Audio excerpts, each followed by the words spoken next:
L'accompagnement à domicile des personnes de malades en fin de vie est un peu particulier.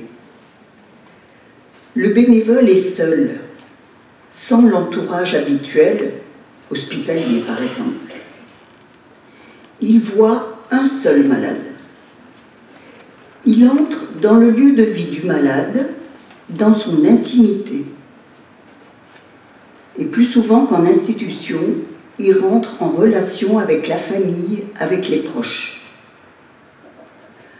L'association peut être contactée soit par l'hospitalisation à domicile ou par une autre association avec lesquelles elle aura signé une convention. Elle peut aussi être appelée directement par la famille d'un malade et alors c'est avec elle qu'elle signera la convention. Et il est indispensable que le malade ait donné son accord. En allant à domicile, je peux faire face à des situations diverses. Par exemple, l'aidant profite de ma venue pour sortir. Par exemple, l'épouse d'un malade s'était inscrite à un cours de yoga, à une formation. Et c'est vraiment la situation la plus facile, car le malade peut s'exprimer librement. Soit l'aidant reste tout le temps, ou presque, avec nous, ou directement dans la pièce à côté. Et là, c'est plus difficile, car le malade n'ose pas toujours dire ses préoccupations, ses inquiétudes, ses peurs aussi. Il craint d'inquiéter sa famille. Et je me souviens d'une vieille dame qui avait toujours quelqu'un auprès d'elle. Quand ce n'était pas une de ses filles, c'était la petite fille, l'aide ménagère ou la voisine. De plus, sa famille ne supportait pas qu'elle fasse une quelconque allusion à sa maladie, ou même qu'elle ne pourrait peut-être pas guérir. Et dans ce cas-là, j'ai l'impression que j'accompagne plus la famille que le malade lui-même. Et c'est une des grandes variantes de l'accompagnement à domicile. Je suis plus confrontée à l'angoisse des proches, que ce soit l'épouse, le mari, les enfants. Je ressens leur peur. Ils ne savent pas quoi dire, pas quoi faire, comment se comporter, comment répondre à leurs parents malades. Et c'est aux bénévoles d'essayer de les apaiser. Ils ont besoin d'une personne qui les écoute. Ils demandent des conseils parfois. Et je me souviens aussi d'une dame qui arrivait au bout de son chemin. Elle avait un fils qu'elle ne voyait plus depuis un bon moment et une fille avec lesquelles les relations étaient assez difficiles. La fille était au bout du lit de sa mère et manifestement ne savait pas comment elle devait se comporter. Je lui ai simplement suggéré de nous asseoir chacune de chaque côté du lit près de sa mère.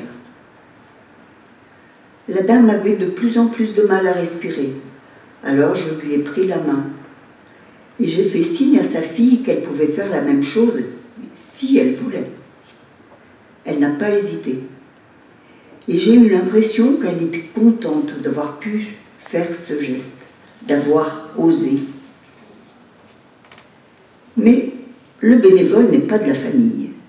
Il doit rester à sa place de bénévole, avec toute l'empathie qu'il peut avoir. Et il est plus difficile, à mon avis, de ne pas dévier vers un bénévolat de service que lorsque le patient est en institution.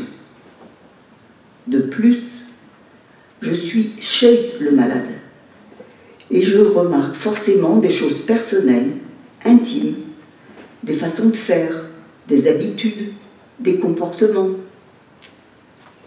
Je me souviens une autre fois, un patient avait beaucoup de monde dans sa chambre, mais personne n'était directement à côté de lui. Le rabbin récitait les prières et tout le monde parlait. Le malade était assez agité. J'ai pu m'approcher de sa femme et des enfants et ensemble, nous nous sommes mis autour du lit du malade. Sa famille a pu lui parler à voix basse. Les autres ont fait silence. Le malade s'est apaisé peu à peu et il est parti calmement. Je peux aussi assister à des discussions un peu vives entre les membres de la famille.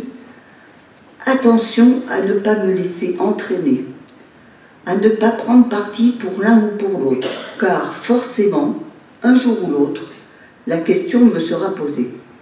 Et vous, qu'est-ce que vous en pensez? J'ai raison, non?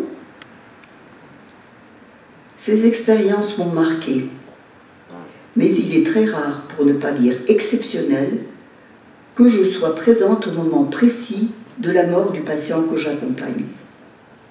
Et ma visite dure en moyenne 1h30, 2 heures. Et la durée de l'accompagnement d'un malade est très variable.